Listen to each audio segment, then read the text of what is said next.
अरे रुकिए, इतनी सारी वीडियोस देखते ही हैं, ज़रा ये भी देख लीजिए। है तो कहानियाँ ही, पर बहुत खूबसूरत हैं। ज़रा सुन के तो देखिए। चलिए शुरू करते हैं। ये कहानी है मेरी, एक ऐसी बेटी की जो जंग के बाद अपने देश होलैंड वापस जाती है, अपनी माँ की कुछ पुरानी चीज़ों को ढूंढने, और उन चीज़ों में मिलती हैं पुरानी यादें। मैंने एक दरवाज़ा खटखटाया। उस दरवाजे से एक औरत बाहर आई। मैंने उससे पूछा, क्या आप मुझे जानती हैं? उन्होंने कहा, नहीं। मैंने उनसे कहा, मैं मिसेस एस की बेटी हूँ। ये सुनते ही उस औरत ने दरवाजे पे अपना हाथ ऐसे रखा जैसे वो चाहती ही नहीं कि मैं अंदर आऊँ। देख के पहले तो मुझे लगा कि शायद मैंने गलत दरवाज़ा खटखटाया है, मुझे लौट जाना चाहिए। लेकिन फिर मेरी नज़र उस औरत के पहने हुए हरे रंग के स्वेटर पे गई। वो स्वेटर मेरी माँ का था। उसके ऊपर जो वुडन बटन्स लगे हुए थे, ऐसे लग रहा था कि धो धो कर वो खराब हो गए हैं। अब मुझे विश्वास हो गया कि मैंने गलत नहीं, सही दरवाज़ा खटखटाया है। मैंने उस औरत से पूछा, तो आप मेरी माँ को जानती हैं? औरत ने बड़े ही अचंभत से कहा, क्या तुम लोग वापस आ गए? मुझे तो लगा था कि तुम लोग कभी वापस नहीं आओगे। मैंने उससे कहा, हम लोग नहीं,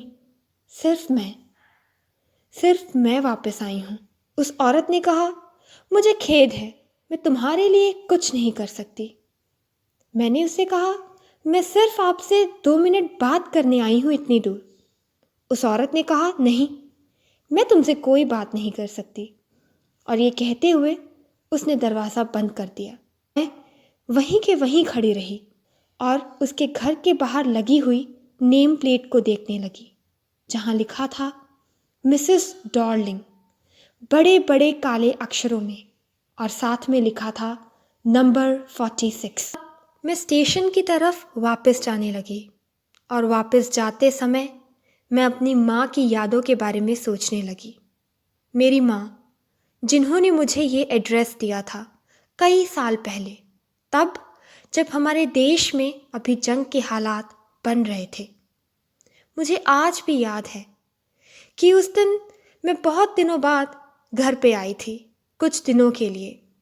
जब मैं घर आई तो मुझे ऐसे लगा कि मेरे घर पे कुछ बदला हुआ है।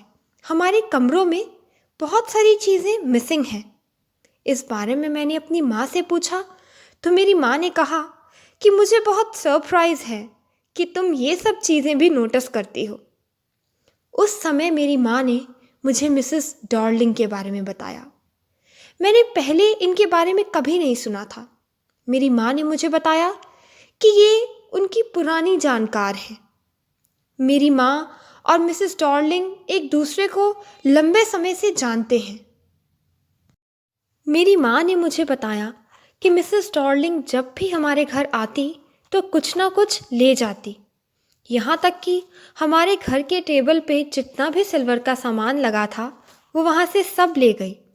जो एंटीक प्लेट्स टंगी हुई थी वो भी ले गई। उन्हें हमारे घर के बड़े बड़े वासेस उठाने में तंगी तो हुई, लेकिन वो भी ले गई। क्रॉकरी भी ले गई।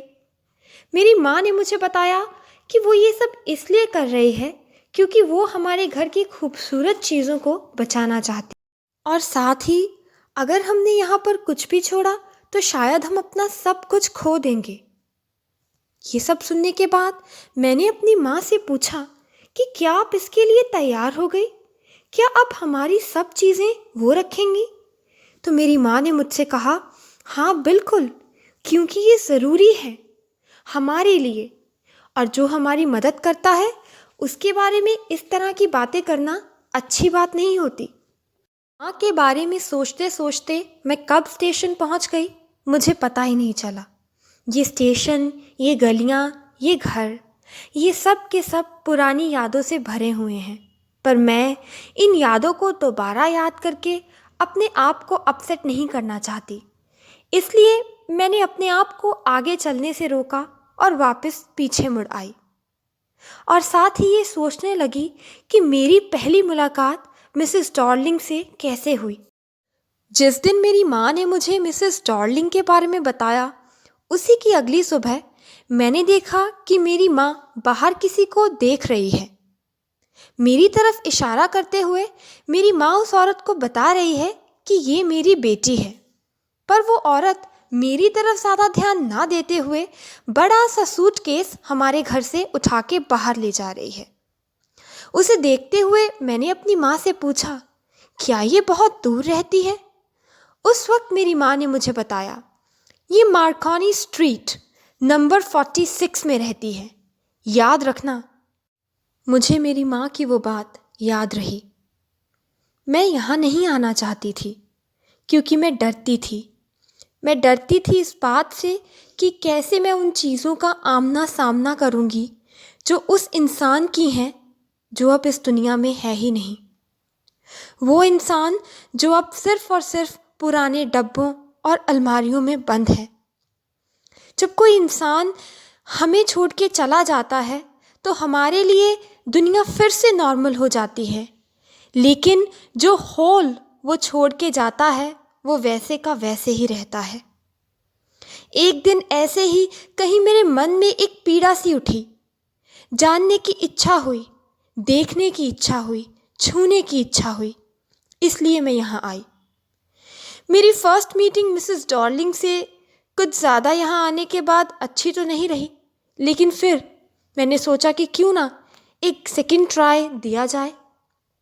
दूसरी बार जब मैं मिसेस डॉर्लिंग के घर पे गई, इस बार उनका घर एक 15 साल की छोटी लड़की ने खोला। मैंने उस लड़की से पूछा, तुम्हारी माँ कहाँ है? उसने मुझसे कहा, मेरी माँ दुकान पे थोड़ा सा सामान लाने गई है। मैंने कहा, मैं तुम्हारी माँ का इंतज़ार करूँगी। ये सुनने के बाद वो लड़की मुझे घर के अंदर ले गई। जब मैं उस लड़की के साथ उसके घर के अंदर गई तो मैंने देखा एक दीवार पे पुराना कैंडल होल्डर टंगा हुआ है। वो कैंडल होल्डर हमारा था, पर हमने उसे ज़्यादा कभी इस्तेमाल नहीं किया था। इतने में उस लड़की ने मुझे बैठने के लिए कहा और अपनी लिविंग रूम का दरवाज़ा खोला। जैसे ही वो दरवाज़ा खोला, वहाँ की चीज़ों को देख के मैं हक्की बक्की रह गई, क्योंकि वो सब चीज़ें हमारी थी, पर एक अलग से माहौल में। उस लड़की ने मुझे बैठने के लिए कहा। बैठते ही मेरी नज़र उस वुलन टेबल क्लॉथ पे गई। मैंने अपनी उंगलियों से उसको महसूस करने की कोशिश की। मैं जानती थी कि यहीं कहीं एक जले का मार्क भी होगा, और मुझे वो मार्क मिल गया। उस लड़की ने मुझे चाय के लिए पूछा। मैंने हाँ कहा।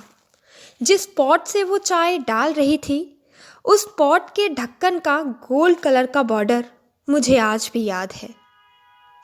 उस लड़की ने मुझे उस कमरे में कुछ दिखाने की कोशिश की, ये कहते हुए कि उसकी माँ कहती है कि ये एंटीक है। मुझे देखने की ज़रूरत नहीं थी, क्योंकि मैं जानती थी कि वो उन एंटीक प्लेट्स की बात कर रही है। मैं जब टेबल क्लॉथ पे बर्न मार्क को देख रही थी, उसी समय उस लड़की ने मुझे देखा। ऐसा लग रहा था जैसे लड़की की नज़रें मुझसे सवाल पूछ रही हों। मैंने उस लड़की को कहा, हाँ, जब हमारे घर पे चीज़ें होती हैं, हम उन्हें देखते नहीं, सिर्फ छूते हैं, और हम उन्हें छूने के इतने आदी हो जाते हैं कि हम उनकी तरफ ध्यान ही नहीं देते। हम ध्यान सिर्फ तभी देते हैं जब हमें लगता है कि कोई चीज़ यहाँ मिसिंग है या किसी चीज़ को रिपेयरिंग की ज़रूरत है। जैसे मैं तुम्हें अपनी कहानी बताती हूँ। मुझे याद है एक बार मेरी माँ ने मुझे सिल्वर पॉलिश करने के लिए कहा, लेकिन मुझे पता ही नहीं था कि हमारे घर पे सिल्वर भी है। तो मैंने अपनी माँ से पूछा कि कौन सा सिल्वर?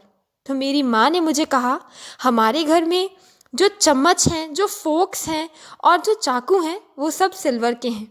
और तुम्हें पता है, उस दिन मुझे पता चला कि हम रोज़ सिल्वर से खाते हैं।